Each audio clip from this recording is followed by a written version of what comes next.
नमस्कार साथियों, स्वागत है आपके अपने YouTube चैनल एकांश एकेडमी ऑनलाइन प्लेटफॉर्म पर। आशा करते हैं आप जहां भी होंगे स्वस्थ होंगे।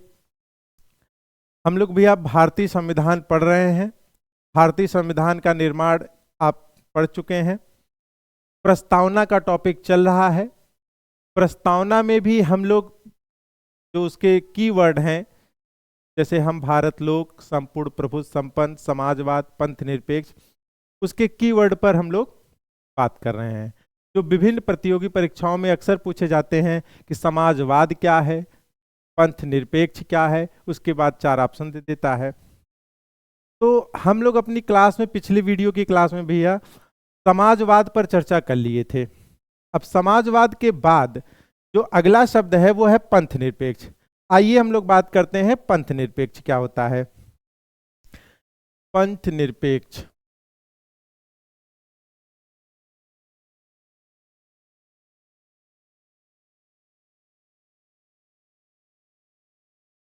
अगर हम भैया बात करें पंथ निरपेक्ष की, तो पंथ निरपेक्ष शब्द का अर्थ होता है कि भारत सभी धर्मों का सम्मान करेगा।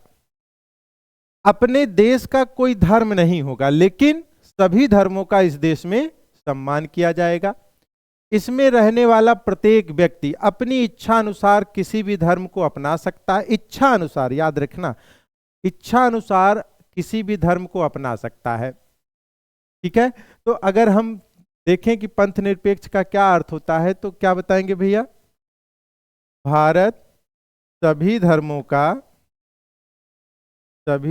का सम्मान करेगा। भारत तटस्थ बना रहेगा, सभी धर्मों के लिए सम्मान करेगा। दूसरा, कोई व्यक्ति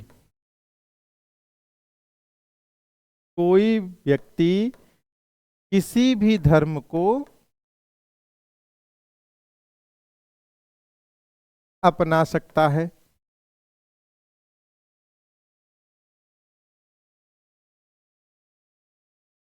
कोई भी व्यक्ति किसी भी धर्म को अपना सकता है।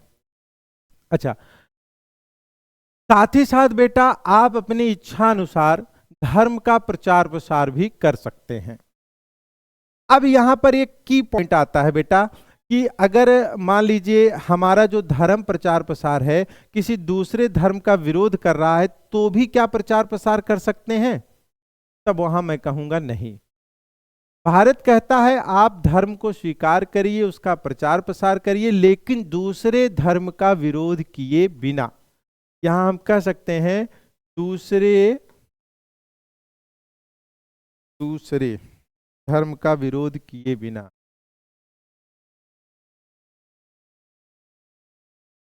दूसरे धर्म का विरोध किए बिना, दूसरे धर्म का विरोध किए बिना हम धर्म का प्रचार प्रसार कर सकते हैं। ठीक है।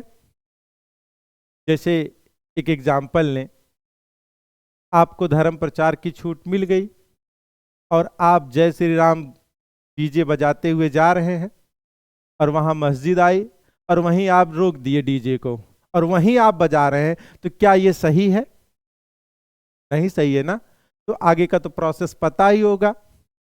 जब 112 नंबर डायल होगा तो उसके बाद क्या होने वाला है। तो इस बात को ध्यान रखना कि धर्म की स्वतंत्रता मिली है, धर्म का प्रचार प्रसार करने की छूट मिली है, लेकिन बाध्यता के साथ मिली है। और यही है अर्थ होता है पंथ निरपेक्ष शब्द। ठीक भैया, आगे चलें। अगला जो शब्द है वह है लोकतंत्र। अगला जो शब्द है वह है लोकतंत्र। बहुत छोटा सा का डिफिनीशन है बेटा। यहां लोक मतलब क्या होता है? जनता। तंत्र मतलब क्या होता है? शासन। अगर दोनों को जोड़ दिया जाए तो क्या हो गया? जनता का शासन। जनता का शासन ही क्या कहलाता है? लोकतंत्र कहलाता है। और लोकतंत्र बेटा 2 प्रकार का होता है। एक होता है प्रत्यक्ष लोकतंत्र। एक क्या होता है भैया? प्रत्यक्ष लोकतंत्र। और एक होता है अप्रत्यक्ष लोकतंत्र।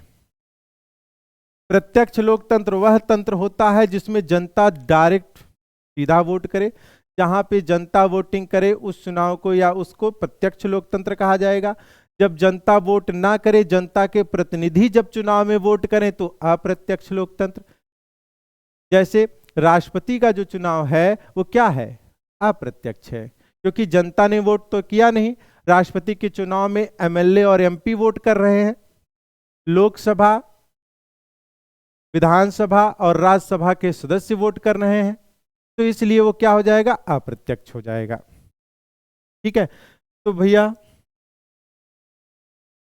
लोकतंत्र में चुनाव कितने प्रकार के होते हैं? दो, प्रत्यक्ष चुनाव और अप्रत्यक्ष। जनता का शासन ही लोकतंत्र है। लोकतंत्र की बड़ी खूबसूरत परिभाषा एक है भैया, जनता का, जनता के लिए, जनता द्वारा किया गया शासन ही लोकतंत्र है। मैं इस पर बात जरूर करूंगा। अगर लोकतंत्र की देखिए बहुत सारी परिभाषाएं हैं, लेकिन जो परीक्षा उपयोगी जो फेमस परिभाषा है जो बार बार परीक्षाओं में आती है वो क्या है? जनता का, जनता का, जनता के लिए, जनता द्वारा।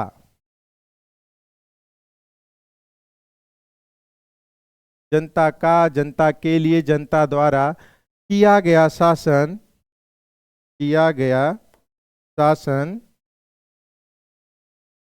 लोकतंत्र है। अब मुद्दा यह आता है बेटा कि इस परिभाषा को किसने दिया था? जनता का, जनता के लिए, जनता द्वारा किया गया शासन लोकतंत्र है, इस डिफिनीशन को किसने दिया था? तो पहली बार, फर्स्ट टाइम, यूनानी दार्शनिक, यूनानी दार्शनिक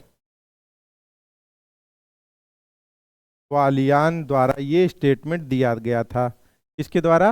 वालियान द्वारा ये स्टेटमेंट दिया गया था। लेकिन भैया ये स्टेटमेंट थोड़ा सा ध्यान देना, प्रसिद्ध किसने किया इस स्टेटमेंट को, फेमस किसने बनाया? अब्राहम लिंकन ने। अब्राहम लिंकन, अमेरिका के राष्ट्रपति अब्राहम लिंकन द्वारा इस स्टेटमेंट को फेमस बनाया गया है। अब आप जब भी बुक पढ़ते हैं तो हमें लगता है कि लगभग 70-80 क्या 90% बुकों में ये बात लिखी गई है कि ये स्टेटमेंट अब्राहम लिंकन का है। लेकिन जब बेटा आप गहन चिंतन करेंगे, पॉलिटिकल थॉट पढ़ेंगे, तो वहां पर यह स्टेटमेंट यूनानी दार्शनिक वालियान का है। 1863 में भैया याद रखना, 1863 में अमेरिका में एक जगह है गेट्सबर्ग, वहां पर शहीदों को श्रद्धांजलि देते हुए अब्राहम लिंकन ने पहली बार ये स्टेटमेंट दिया था। और इसके बाद इतना प्रसिद्ध हो गया कि लोग यही समझ लिए कि अब्राहम लिंकन ही पहले व्यक्ति हैं जिन्होंने ये स्टेटमेंट दिया था। लेकिन ये बात गलत है, पहली बार ये स्टेटमेंट वालियान साहब ने दिया था, इस बात को याद रखना। हालांकि मैं भी कहूंगा कि अगर आप याद करना चाहें तो अब्राहम लिंकन को ही याद करें। भाई देखिए, जो परीक्षा में आता है वही याद करना हमारी आपकी मजबूरी है।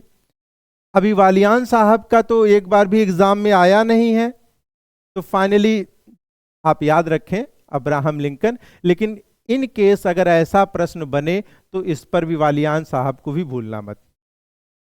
ठीक है, चलिए अब आगे चलते हैं। अच्छा, दिल्ली पुलिस में एक प्रश्न पूछा गया कि लोकतंत्र और गणतंत्र में क्या अंतर है। क्या पूछा गया था भैया? लोकतंत्र और गणतंत्र में अंतर। लोकतंत्र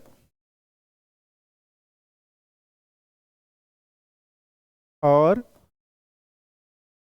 गणतंत्र में अंतर। अगर हम लोग संधि विच्छेद करके अंतर निकालते हैं तो देखिए अंतर निकलता है। लोक मतलब जनता, छोड़ दिए, तंत्र मतलब शासन, हो गया जनता का शासन। बेटा गण मतलब भी जनता होता है और तंत्र मतलब तो शासन, अभी आप देख ही रहे हैं। अगर हम संधि विच्छेद करके शब्दों को तोड़ करके देख रहे हैं तो दोनों का अर्थ समान दिखाई दे रहा है, अंतर समझ में नहीं आ रहा है, लेकिन अंतर है। याद रखना, लोकतंत्र में आवश्यक पदों का निर्वाचन होगा, आवश्यक पदों का चुनाव होता है। और गणतंत्र में भैया, गणतंत्र में सभी पदों का निर्वाचन होगा, सभी पदों का निर्वाचन होगा। एग्जाम्पल के तौर पर समझना बेटा, मैं अगर आपसे पूछूं क्या ब्रिटेन गणतंत्र है, तो आप शायद जानते होंगे ब्रिटेन गणतंत्र नहीं है। अगर मैं आपसे पूछूं क्या ब्रिटेन लोकतंत्र है, तो आप कहेंगे बिल्कुल है। ऐसा क्यों? क्योंकि बेटा ब्रिटेन में जो सम्राट का पद है वो वंशानुगत है, वहां राजा का चुनाव नहीं होता है, लेकिन बाकी सभी पदों पर चुनाव हो जाता है। जब एक पद पर चुनाव नहीं हो रहा है, राजा के पद पर चुनाव नहीं हो रहा है, इसीलिए ब्रिटेन गणतंत्र नहीं बना। ठीक है, ब्रिटेन गणतंत्र नहीं है, ब्रिटेन गणतंत्र नहीं है, ब्रिटेन लोकतंत्र है। अगर सम्राट का चुनाव हो जाता ना तो ब्रिटेन भी गणतंत्र हो जाता। भारत को देखो, भारत में राष्ट्रपति का चुनाव होता है, तो इसलिए भारत लोकतंत्र भी है और गणतंत्र भी है। ठीक भैया, आशा करते हैं कि आप लोगों को यह बात समझ में आ गई होगी। हम लोगों ने अब बात क्या किया भैया? लोकतंत्र पे बात किया। ठीक है, चलिए अब हम आगे अगले शब्द पर जाते हैं। आगे चलते हैं तो भैया एक शब्द आपको मिलता है गणराज्य। कौन सा शब्द मिलता है भैया? गणराज्य। जब प्रस्तावना को आगे आप पढ़ेंगे तो अगला क्या वर्ड मिलेगा? गणराज्य मिलेगा। इसका सा एक छोटा सा उत्तर लिख लीजिएगा। भारत में राष्ट्रपति का चुनाव होगा, वंशानुगत नहीं होंगे, वंशानुगत नहीं होंगे। ठीक, हमारे राष्ट्रपति जी वंशानुगत नहीं होंगे, इनका चुनाव होगा, यही इस शब्द का अर्थ है। अब हम प्रस्तावना को और आगे लेके चलते हैं, तो आगे देखिएगा। अब बात न्याय की कर रहा है। 3 प्रकार के न्याय की चर्चा की गई है। सामाजिक न्याय, आर्थिक न्याय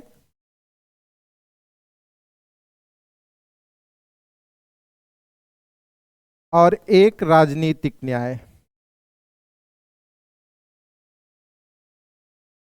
कितने प्रकार की न्याय हमारे प्रस्तावना में की गई है? 3। जैसा कि आपको बताया गया है, न्याय का विचार जो हमारी प्रस्तावना में है वो किस देश से लिया गया है? न्याय संबंधी विचार कहां से लिया गया है? रूस से लिया गया है। प्रस्तावना में जिस न्याय की चर्चा की गई है वो रूस से ली गई है।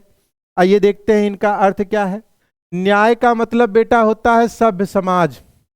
सभ्य समाज की पहचान ही न्याय है, और समाज को सभ्य बनाने के लिए यहां पे देखिए सामाजिक शब्द लगा दिया है। तो इसका ये अर्थ है कि भारत में या भारत का संविधान जाति के आधार पर, धर्म के आधार पर या भाषा के आधार पर या अन्य किसी भी आधार पर किसी के साथ भेदभाव नहीं करेगा। सामाजिक न्याय को अगर हम छोटे में लिखना चाहें तो भेदभाव को समाप्त करना, भेदभाव को समाप्त करना ही क्या कहलाता है? सामाजिक न्याय कहलाता है। आर्थिक न्याय क्या है? आर्थिक न्याय क्या है भैया? आर्थिक न्याय देखना, सबको बराबर बराबर, भारत का संविधान कह रहा है कि भाई हम सबको बराबर बराबर पैसा देंगे, ऐसी व्यवस्था करेंगे कि सबके पास बराबर बराबर धन हो जाए, न कोई गरीब रहे न कोई अमीर रहे। और यही चीज आर्थिक न्याय है। तो हम कह सकते हैं अमीरी और गरीबी के बीच की दूरियों को समाप्त कर देना ही आर्थिक न्याय है। क्या है भैया? अमीर गरीब के बीच विषमता को समाप्त करना ही आर्थिक न्याय है। गरीब और अमीर के बीच की दूरियों को समाप्त कर देना ही आर्थिक न्याय है। क्या भारत का संविधान इस प्रयास को कर रहा है? बिल्कुल कर रहा है। आरक्षण के रूप में अगर आप देखेंगे तो आर्थिक समानता को लाने का प्रयास किया जा रहा है। जैसे एक छोटा सा एग्जाम्पल भी ले लीजिए। मान लेते हैं एक कोई हॉस्पिटल है, एक कमरे में किसी अमीर के घर का लड़का जन्म लिया और उसी बगल वाले रूम में मान लेते हैं किसी गरीब के घर का लड़का जन्म लिया। अरे अमीर के घर में जन्म लेने वाला लड़का जन्म लेते ही बेटा करोड़पति बन गया, और गरीब के घर में जैसे ही लड़के ने जन्म लिया वो जन्म लेते ही क्या बन गया? माइनसपति बन गया। एक तरफ करोड़पति, दूसरी तरफ माइनसपति। जैसे ही वो बच्चे धीरे धीरे बड़े होंगे और उनसे कहा जाएगा कि भैया अपना विकास करो, ग्रोथ करो, तो अमीर वाला तो करोड़ से स्टार्ट करेगा ना, और गरीब वाला पहले माइनस के टैग को हटाएगा और उसके बाद तब फिर रुपयापति बनेगा, हजारपति बनेगा, लाखपति बनते बनते पता चला बुढ़ा होके गया, समय हो गया खत्म। और ये जो विषमता है, अमीरों को फिर टैक्स लेकर के फिर रोकेंगे, गरीबों में वो पैसा बांटेंगे ताकि गरीब उस पैसे का लाभ उठा करके ग्रोथ करे, और ये आरक्षण के रूप में हमें मिलता है। ठीक हो सकता है कुछ भ्रष्ट नेताओं की वजह से यह सुविधा हमें नहीं मिल पा रही हो, लेकिन संविधान तो दे रहा है ना। ठीक, मैं पहले से अब तक की बात कर रहा हूं, लेकिन धीरे धीरे पहले से अब तक अगर देखें तो काफी हद तक सुधार हो चुका है। हम कह सकते हैं कि अभी भी पूरी तरह से सामाजिक न्याय है क्या, भेदभाव खत्म हो गया? नहीं, लेकिन संविधान में लिखा गया है कि हम ऐसा करेंगे। संविधान में लिखा गया है कि भारत में आर्थिक न्याय लाने का प्रयास किया जाएगा, और ये एक दिन की बात नहीं है, धीरे धीरे सब कुछ हो जाए। राजनैतिक न्याय की बात करें, इसका अर्थ होता है चुनाव में सबको समान अवसर प्राप्त होगा। अगर वो योग्य है, चुनाव योग्य है, तो चुनाव में उन्हें अवसर दिया जाएगा। भारत बेटा सामाजिक और आर्थिक इन दोनों को लाने के लिए भी संघर्ष कर रहा है। राजनैतिक न्याय भारत में है। जिस दिन ये दो न्याय पूरी तरह से भारत में हो जाएंगे उस दिन भारत विकसित हो जाएगा, और जब तक इन्हें लाने के लिए भारत संघर्ष कर रहा है तब तक विकासशील बना रहेगा। जितने भी कंट्री विकसित हो चुके हैं जरा देखिएगा क्या वहां भेदभाव है? अगर होगा भी तो बहुत नाम मात्र का होगा। तो जिस दिन भारत इन सारी चीजों को लाने में सफल हो जाएगा उस दिन हम भी विकसित हो जाएंगे। तो समझ में आया? नहीं आया तो कमेंट के माध्यम से पूछिएगा। ठीक है भैया। तो गणराज्य हो गया, लोकतंत्र हो गया, सामाजिक न्याय हो गया, आर्थिक न्याय हो गया, राजनैतिक न्याय हो गया।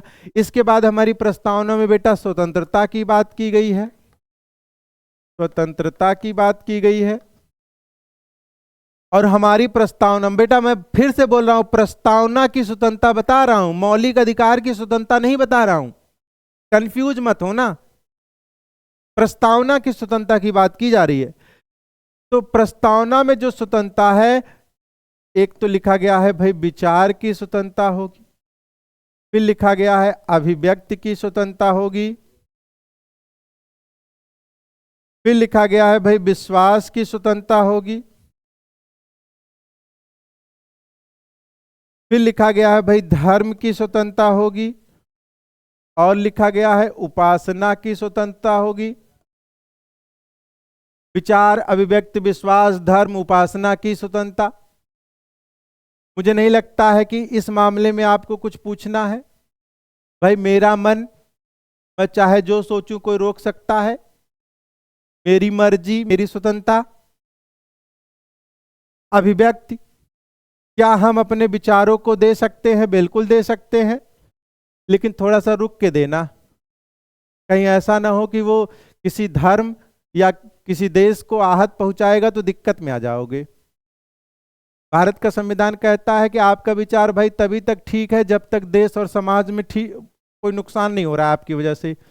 जैसे ही अगर नुकसान हुआ तो फिर पुलिस का डंडा आपसे मिलने चला आएगा। विश्वास समझ ही रहे हैं, धर्म समझ ही रहे होंगे, भाई कोई भी धर्म अपनाओ। जहां तक मैं समझ रहा हूं बेटा, उपासना शायद ये वर्ड है वो आपको कंफ्यूज कर रहा होगा। उपासना मतलब पूजा पद्धति, पूजा पाठ करने का जो तौर तरीका है, उसकी भी भारत का संविधान स्वतंत्रता प्रदान करता है। हमारा संविधान कहता है आप चाहे जैसे करिए, चाहे फूल माला अगरबत्ती के साथ करिए। अब ये इसमें क्या करें, ये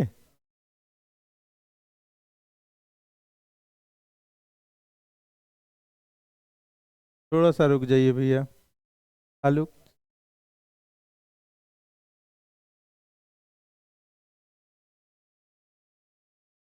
इधर, वीडियो ऑफ कर दें, ठीक है भैया। हाँ, उपासना बेटा, उपासना मतलब पूजा पद्धति।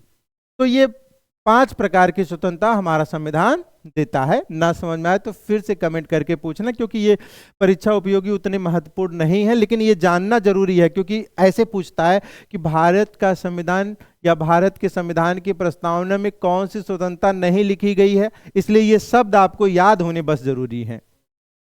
ठीक है, इसके बाद हम बात करें भैया समानता की।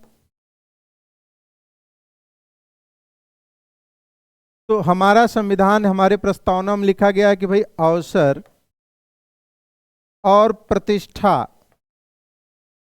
अवसर और प्रतिष्ठा की समानता होगी। मौका सबको बराबर बराबर दिया जाएगा, और प्रत्येक व्यक्ति, प्रतिष्ठा मतलब प्रत्येक व्यक्ति का सम्मान भारतीय संविधान द्वारा किया जाएगा। एक एक व्यक्तियों को ध्यान में रख करके भारत का संविधान बनाया गया है। चलिए अब आगे चलते हैं। अगला जो शब्द है बेटा वह है व्यक्ति की गरिमा। अगला जो शब्द है वह है व्यक्ति की गरिमा। इसका अर्थ है संविधान एक एक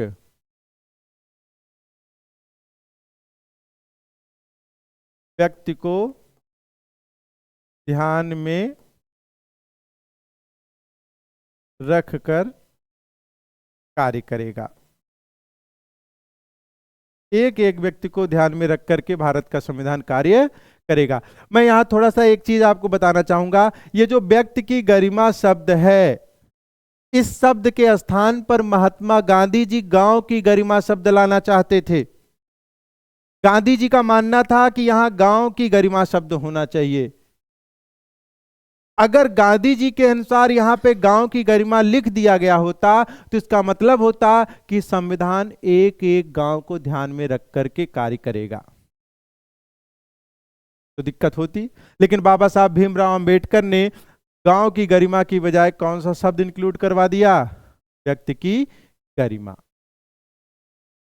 ठीक है, आइए अब इसके बाद बेटा राष्ट्र की एकता और अखंडता। एकता का तात्पर्य आप समझ ही रहे होंगे, अखंडता मतलब हम भारत को टुकड़ों में बंटने नहीं देंगे, हम भारत को एक साथ एक जोड़े रखेंगे। ये यहां तक बेटा होता है आपका प्रस्तावना, और प्रस्तावना में लिखे गए शब्दों के अर्थ और उनके मतलब होते हैं समाप्त। अब जब आप पूरी प्रस्तावना पढ़ते हैं तो वहां पे नीचे लिखा गया है 26 नवंबर 1949 को मिति मार्ग शीर्ष शुक्ल सप्तमी विक्रम संवत 2006। लास्ट में ये थोड़ा सा ध्यान दीजिएगा, 26 नवंबर 1949 का मतलब तो होता है कि भाई जिस दिन हमारा संविधान बना था वो तारीख है, वो समझ में आ ही रहा होगा। मिति मार्ग शीर्ष शुक्ल सप्तमी का तात्पर्य क्या है?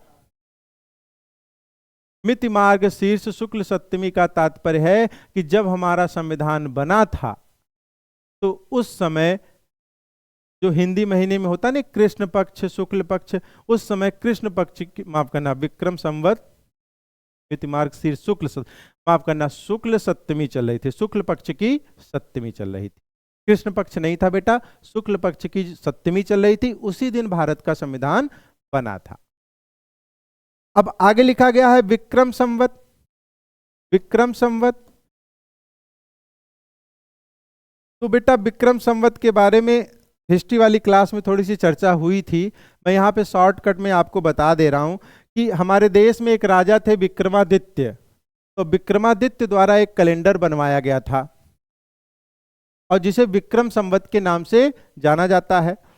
अब जरा देखिएगा, ईसा मसीह वाला जो कैलेंडर है वो 1-1-1 से स्टार्ट होता है, और मान लेते हैं कि ये हमारा 2025 है। इससे पीछे की चीजें क्या कहलाती हैं? ईसा पूर्व कहलाती हैं। तो कहा जाता है कि 58 ईसा पूर्व में, कहा जाता है कि 58 ईसा पूर्व में राजा विक्रमादित्य द्वारा कैलेंडर विक्रम संवत बनाया गया था। उज्जैन के राजा थे। अब यहां से अगर हम 1-1 करें तो टोटल टाइम हमारा इतना हो जाता है, ठीक। और हमें बेटा पता कितना है? इतना ही पता है।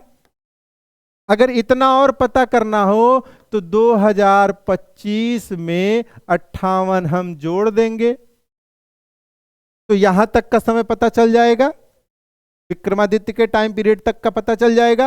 और जब जोड़ेंगे तो जोड़ना भैया 8-5 13 5 2 7 1 8 0। क्या राइट उत्तर है? नहीं। यहां देखना भैया 1-1-1 और यहां भी 1-1-1, 2 बार ऐड हुआ है, इसलिए -1 करेंगे तो फिर उत्तर क्या होगा? बगल में लिख दे रहे हैं भैया 2000। तो वर्तमान में विक्रमादित्य के अनुसार या विक्रम संवत के अनुसार 2082 चल रहा है। अब बात करें कि भारत का संविधान कब बना था, तो आप सभी जानते हैं 1949 में बना था। अब 58 जोड़कर 1 घटाने से अच्छा है कि सीधा हम क्या जोड़ दें? 57 ही जोड़ दें। तो भैया 9-7 16 5-4 9 0 हो जाएगा, ये भी 0 हो जाएगा, जोड़ लीजिएगा 2006। तो वही लिखा है ना, मिति मार्ग शीर्ष शुक्ल सप्तमी विक्रम संवत 2006। आज के बाद जब कोई डेट दे दे और पूछे कि बताइए कितना विक्रम संवत चल रहा है और डेट ईस्वी में है अगर, तो भैया सीधे 57 जोड़िए और उत्तर लगाइए, फिर अगले प्रश्न पर चले जाइए। ठीक, अच्छा।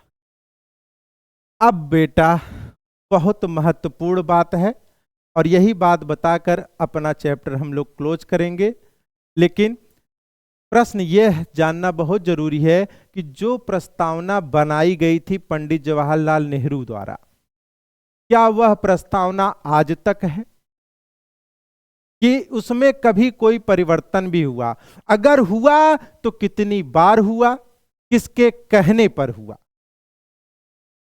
बस इतना। और चलिए देखते हैं। तो याद रखना बेटा, अब तक एक बार, कितनी बार, एक बार, अब तक एक बार प्रस्तावना में परिवर्तन हो चुका है, परिवर्तन हो चुका है। अब मुद्दा आया कब हुआ, तो याद रखना 42 अमेंडमेंट 1946, 42 संविधान संशोधन 1976 द्वारा भारत के संविधान की प्रस्तावना में एक बार परिवर्तन किया जा चुका है। माफ करना भैया,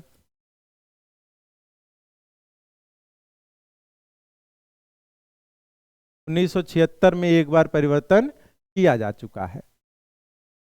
अच्छा ठीक है, अब मुद्दा यह है कि जो परिवर्तन हुआ तो हुआ क्या, तो याद रखना 3 नए शब्द जोड़े गए, 3 नए शब्द जोड़े गए हैं। पहला समाजवाद, जिसकी चर्चा हम लोग पिछली क्लास में कर चुके हैं।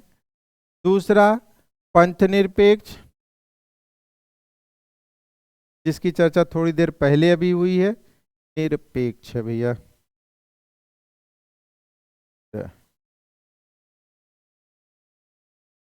निरपेक्ष। और तीसरा है अखंडता। कौन से 3 शब्द जोड़े गए हैं, समाजवाद, पंथ निरपेक्ष और अखंडता। 42 संविधान संशोधन 1976 द्वारा 3 नए शब्द जोड़े गए हैं। महामोस्ट खतरनाक, इंपॉर्टेंट कर लेना भैया, तो बहुत बार परीक्षाओं में पूछा जाता है। ये हो सकता है पूछ ले कि भाई समाजवाद किस पंक्ति में है, तो पहली पंक्ति में है, ये भी आपका पहली पंक्ति में है। और अखंडता याद रखना बेटा छठी पंक्ति में है। हो सकता है पंक्ति पूछ ले कि अखंडता शब्द किस पंक्ति में जोड़ा गया, तो छठी पंक्ति में जोड़ा गया, और पहली पंक्ति में समाजवाद और पंथ निरपेक्ष को जोड़ा गया है। अब बात करना यह है बेटा कि किसके कहने पर जोड़ा गया है, तो याद रखना केशवानंद, केशवानंद भारतीय वराम यानी वर्सेस केरल राज्य, और ये मुकदमा है 1973 का। केशवानंद भारती बनाम केरल राज्य के मुकदमे में पहली बार सुप्रीम कोर्ट ने कहा था कि प्रस्तावना संविधान का अंग है। याद रखना मोस्ट आईएमपी है ये, पहली बार सुप्रीम कोर्ट ने कहा प्रस्तावना संविधान का अंग है, प्रस्तावना संविधान का अंग है। एक्चुअली बेटा इससे पहले एक केस हुआ है बेरुबाड़ी संघ का, उसमें सुप्रीम कोर्ट ने ही कहा था कि प्रस्तावना संविधान का अंग नहीं है, और सुप्रीम कोर्ट 1973 में अपने ही निर्णय को बदलते हुए कहता है कि प्रस्तावना संविधान का अंग है। और प्रस्तावना अगर संविधान का अंग है तो इसमें भी परिवर्तन हो सकता है।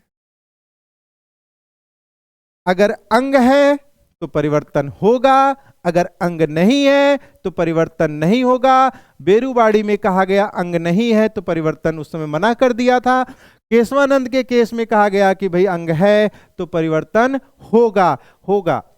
लेकिन अब ये लेकिन पर भी ध्यान देना बेटा, ये लेकिन ही फंसाता है। सुप्रीम कोर्ट कह रहा है लेकिन मूलभूत ढांचे में परिवर्तन नहीं होगा। मूलभूत ढांचे में परिवर्तन नहीं होगा। अब मूलभूत ढांचा क्या है? जैसे हम भारत लोग शब्द है, ये मूलभूत समाजवाद, पंथ निरपेक्ष, अखंडता, बंधुता, स्वतंत्रता, न्याय, ये सब हमारी प्रस्तावना के मूलभूत शब्द हैं। इन शब्दों में परिवर्तन नहीं हो। तो बात की एक बात करूं कि जो शब्द लिखे गए हैं उन्हें आप हटा नहीं सकते हैं, नए शब्दों को जोड़ सकते हैं। जैसे लिखा गया है हम भारत के लोग, तो कल को कोई व्यक्ति अपना नाम जोड़ दे हम फलाने लोग, ऐसा परिवर्तन नहीं कर सकते हैं। भारत जो शब्द है मूलभूत ढांचे में है। ठीक, तो जब सुप्रीम कोर्ट ने कह दिया कि भाई हमारा ये अंग है इसमें परिवर्तन हो सकता है, तो संसद द्वारा 42वां संविधान संशोधन 1976 लाया गया और 76 लाने के बाद फिर जो है 3 नए शब्दों को जोड़ दिया। ठीक है, तो नोट डाउन करके वो बात जरूर लिख लेना बेटा, नोट डाउन करके जरूर लिख लेना। बेरुबाड़ी संघ के वाद में सुप्रीम कोर्ट यस्सी ने कहा था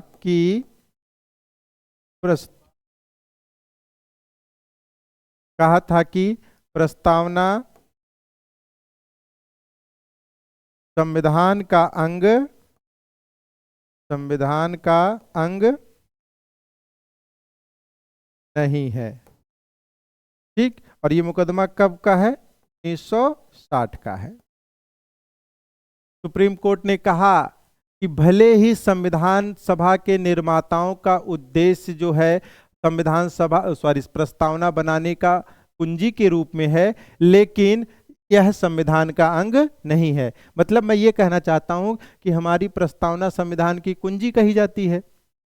सुप्रीम कोर्ट कह रहा है कि भले ही संविधान सभा के निर्माताओं का उद्देश्य प्रस्तावना को संविधान की कुंजी बनाना था, लेकिन यह संविधान का अंग बनाना नहीं था, इसलिए हम उसे संविधान का अंग नहीं मानेंगे। बेरुबाड़ी में ये एक डिसीजन आया था, लेकिन उसी सुप्रीम कोर्ट ने केशवानंद के केस में अपने डिसीजन को चेंज कर दिया।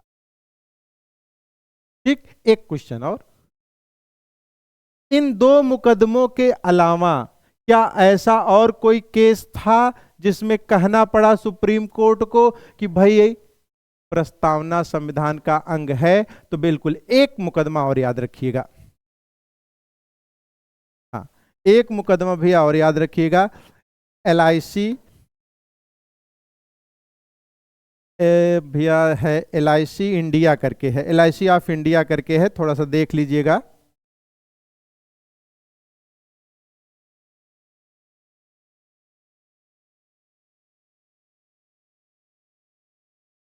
LIC ऑफ इंडिया वाद में, और ये मुकदमा बेटा 1995 का है। प्रस्तावना को अंग स्वीकार किया, प्रस्तावना को संविधान का अंग स्वीकार किया गया। प्रस्तावना को संविधान का अंग स्वीकार किया गया। तो हाँ, LIC ऑफ इंडिया वाद में देखिए बेरुबाड़ी में याद रखना बेटा कि इसमें जो है प्रस्तावना को अंग नहीं माना गया है, LIC में माना गया है और केशवानंद के केस में माना गया है। अगर केशवानंद केस की बात करें तो एक क्वेश्चन, यह भारत का सबसे बड़ा मुकदमा है, यह भारत का सबसे बड़ा केस है। ठीक है, अब तक इससे बड़ा मुकदमा भारत में नहीं हुआ, इस बात को भी याद रखना। और मोहम्मद हिदायतुल्लाह उस समय सुप्रीम कोर्ट के जज थे। ठीक है, एक्चुअली ये थोड़ा सा मैं शॉर्टकट यहां इसलिए पढ़ा रहा हूं क्योंकि आगे चलकर इस केस पर हम लोग विधिवत चर्चा करेंगे। हम लोग केस नहीं पढ़ रहे हैं, प्रस्तावना पढ़ रहे हैं, इसलिए इतना यहां के लिए पर्याप्त है। जैसे ही केस की चर्चा होगी कि भारत के प्रमुख वाद, प्रमुख मुकदमे, तो वहां पर हम लोग विधिवत एक एक जो फेमस फेमस केस हैं उन पर चर्चा करेंगे। तो भैया आपका ये टॉपिक होता है प्रस्तावना समाप्त। मिलते हैं नेक्स्ट वीडियो में, तब तक के लिए जय हिंद, जय भारत, जय संविधान।